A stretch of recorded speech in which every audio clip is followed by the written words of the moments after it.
இதெல்லாம் தான், இதுதான் காமெடியே, இதுதான் ரொம்ப காமெடியான விஷயம் இதுதான். இப்போ வந்து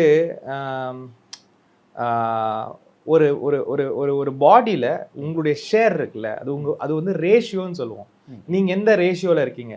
100 பேரில் நீங்கள் வந்து ஒரு 10 பேராக இருந்தீங்கன்னா 10% தான் உங்கள் ரேஷியோ, கரெக்டா?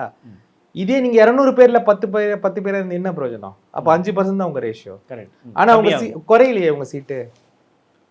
பட் ஆனால் கம்மியாயிடுச்சு, 200 பேர் வந்துட்டாங்க. இருக்கட்டும், ஆனால் நீ உங்கள் சீட்டு குறையிலையே. இதுதான் கரெக்ட் தான் அவங்க சொல்கிறாங்க. தமிழ்நாடோட சீட்டு குறையாது, 39 தான் இருக்கும். ஆனால் நாங்கள் பார்லிமெண்ட் 540 853 கொண்டு போயிடுவோம்.